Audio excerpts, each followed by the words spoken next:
How's it going, everyone? This is EK1 here, and today's video we're going to be taking a look at some settings to improve your gameplay in Splitgate. Now, if you don't know what Splitgate is, it is a free-to-play first-person shooter. This is relatively new, and it is in beta stage. However, it's free on Xbox and PC and also PlayStation, so you can go ahead and download the beta and give it a try. Before we get into the video, don't forget to hit the like button if this is helpful, hit that subscribe button, make sure you hit the notification bell to be notified of every video we post on this channel. A lot of that may be around Splitgate now because it's pretty much got me hooked. I've been playing this on Xbox and PC. This is my PC account. But with that being said, let's get straight into those settings.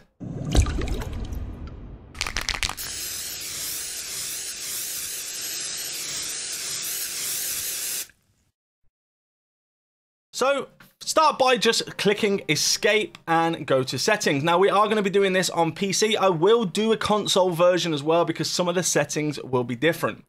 Now, the first thing you're going to want to do is put this on full screen. It should automatically be on full screen already, but if it's not, make sure it is. Make sure your resolution matches your monitor that you're going to play. So I have 3 monitors, however, only one of them I play this game on, which is my high frame rate monitor, and that is only 1080p. So make sure you've got it set to the resolution of your monitor. The resolution scale, keep that at 100. Field of view, max it out. Make sure that is as high as it could go. The reason being is you will see more around you when you're running. So it opens up your field of view on the screen for you to see more enemies, more things that are around you at each time. Now, your frame rate limit, this depends on your monitor or your TV or whatever you're using. If you're using a standard TV, I'd recommend put this at 60 frames per second, unless you have a TV that's capable of 120. For me, I'm using my gaming monitor, so this goes up to 165 FPS. Yes, I don't have a 240 Hz monitor yet. I will get one. And make sure also on PC that VSync is turned off. It's the same as every other game. Make sure it's off. You do not even want it on, believe me. Now, for me, this is where it comes down to your PC, what you're running, and what software and hardware, well, hardware should I say, not software, that you're actually running on your PC. For me, I have a 3070, so I have an RTX 3070 gaming trio with a 5800X CPU, 64 gigabytes of Corsair Dominator RAM, and 850 watts Corsair, I don't know what it's called, but it's a PSU. So, for me, I generally can run games like this and other games on the higher settings. So I have mine on Epic for view distance because I can want to view the enemies further away and make sure I can make out what's going on further away on the map. Even though the maps are not that big, it still does help. Post-process, put that on Epic. It's going to process the stuff before you go around corners and stuff like that. So you want that really high as you possibly can get it. If you do struggle, and you put these at these settings and it's stuttering, or it's not playing ball, it's not being how you want it, just adjust some of the settings, and I'll tell you which ones you can adjust to help with the FPS and stuff like that as well. Now, shadows, I have this on Epic. We were just mentioning to adjust things. You can adjust the shadows to like medium or low, and it probably will higher the FPS that comes through in terms of your gameplay. Now, in the menus, it's stuck at 60 FPS anyway. In the game, haven't really noticed what it goes up to, so maybe we'll do that test as well. But FPS-wise, I always try and get the maximum as I can in a first-person shooter, so it's definitely worth doing. Now, textures, I have that on Epic. Again, you can lower that slightly as well if you like. Effects, I have that on Epic. Effects are not really important, so you can put that on low. Effects are something like when someone throws a grenade, there's like a pulse effect. If you want to enjoy the gameplay, then it's definitely worth having it on Epic. But if you don't, or you just want to maximize the best of maybe a lower quality PC build or a medium quality PC build, you can change these to medium or even low if you want to. Anti-aliasing, I've got that on Epic. Portal quality, again, if you want to change that, I don't use portals very often, and you'll see in my gameplay that I never use portals really. But I've got it on high. I mean, you can have it on Epic, you can have it on medium, you can have it on low. It's completely up to you, but high seems good for me. I can see the portals, you know, and when I'm shooting through them, it still has good good vision. Now, also portal frame rate, you can change that as well, so you can put that down if you want. I've just got mine on high, not epic. Colorblind wise, I'm not colorblind, so for me, I just leave that on default and leave that on default as well. I haven't changed any of that setting. Now, of course, gameplay settings, there's not much at the moment. This is only the beta, so when the full game comes out, I will do a review on these settings and release a new video. So again, make sure you hit the subscribe button to be notified when I upload different content or different videos on this game. I've got enable blood, although I don't really see the blood that much, if I'm being honest. I haven't really seen much. Obviously, I'm using a keyboard and mouse. If you're using controller, make sure that's selected on here. And then player kill cam, I always have this on. It's default set to highlights only. But if sometimes I'm getting killed and I think, where are they killing me from? They might be hiding in a portal somewhere. It's best to have that on so you can see exactly where they are for the next run. Now, mouse and keyboard settings. This, again, is personal preference, but I'll show you what I have mine set at. You know, I'll be doing further videos along the way, and you'll be able to see the gameplay. Actually, today I dropped a 34 kill match with a 24 kill streak, and that was with the headshot game mode, so it was SWAT squad. So yeah, I'm going to show you that footage. That's probably going to come out tomorrow or the next day, so keep an eye out for that. So I've got the horizontal sensitivity at 7. Now, I'm working my way up. At default, these are quite low, so they're like 5. So I've just put them, click it, and click 7, and 7 on the vertical as well. So horizontal and vertical the same for me. But I will eventually be trying to scrape my way up to around, I think to around like 12 is going to be like a sweet spot for me. Maybe even 10. So between 10 and 12. But for now, 7 is doing me good. I can flick my mouse and pretty much turn around on it on a swivel and get my shots off. Yes, I'm getting used to doing this again because I haven't played PC for a long time. So yeah, I do miss a lot of my shots. Well, some of my shots, should I say. But for me, you know, 7 is an ideal spot. On console, I will say I have that on 8. Now, zoom sensitivity, I've just got this at 1. Just leave it the way it is. You don't want to really, unless you're really trying to do those snapshots and dragging the sniper shots, then you don't really need to change this at all.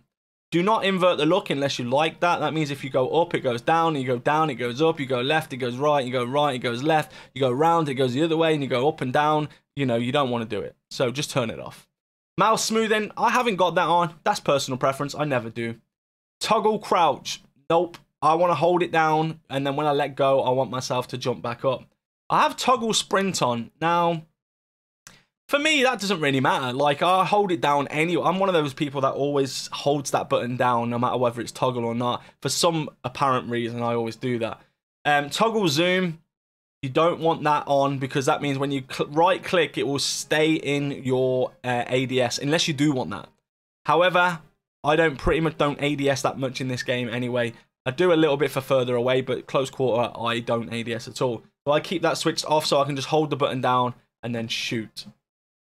Keybind wise, I haven't changed anything except I do have a Razer Viper Ultimate mouse with 2 buttons on the left side, which is like mouse button 4 and 5. Now, I have mouse button 4.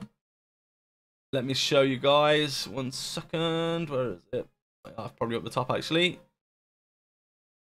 I don't know. You can't see it. But I have mouse button 4 as jump and 5 as crouch and get up and down, basically crouching. So when I'm shooting, I can be like, you know, bunny hopping at the same time as shooting. Makes it harder for you to get shot, especially in those game modes like the headshot instant kill game modes. So for me, that's definitely the only 2 that I use. You could do portals if you like to use portals, but I don't. You could also use one of them as a grenade, but for me, the grenades don't really do much anyway, so there's not really much point in that. Controller, that's if you're using a controller on PC. If you are using a controller on PC, I'll go through the settings now for you so you see it. I don't have inverted look on, we've already spoke about this. Turn vibration off because it does affect FPS games. So when you're shooting, it can put you off with the vibration of the controller. Set this one on 8, so vertical and horizontal sensitivity on 8. Acceleration, leave that the way it is. Zoom sensitivity multiplier, leave that the way it is, but put the dead zone down to 0.3 and 0.3. That's going to kind of help you controlling those analog sticks. And this sensitivity for me is a good starting point.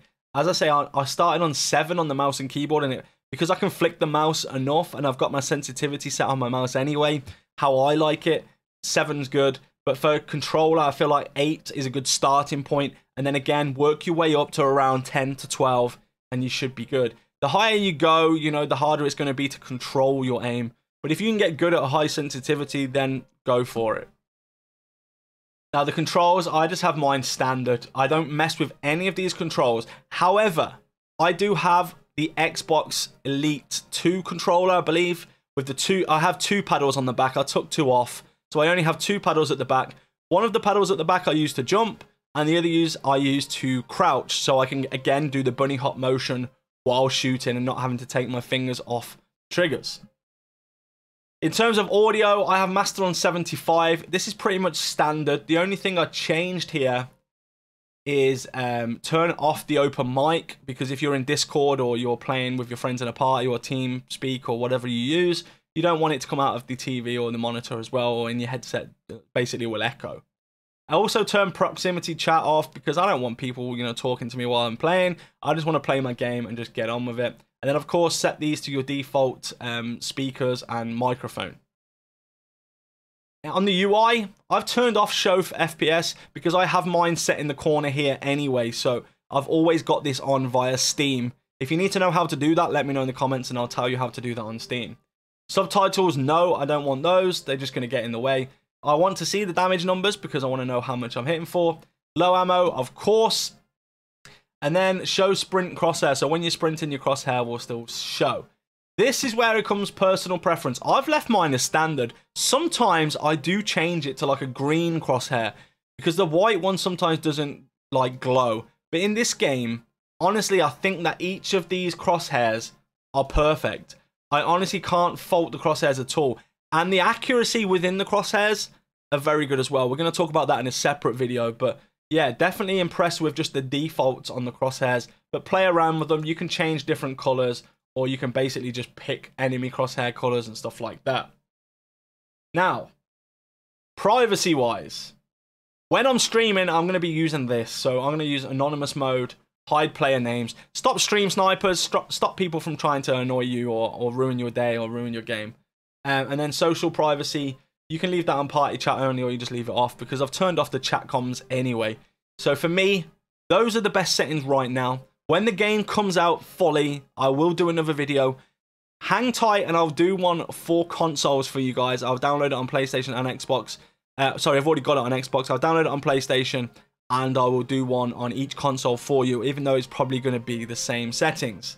Now, if you found this video helpful, don't forget to hit the like button. Hit the subscribe button, and I'll see you all in the next video. Stay safe, everyone. Take care. Let's go.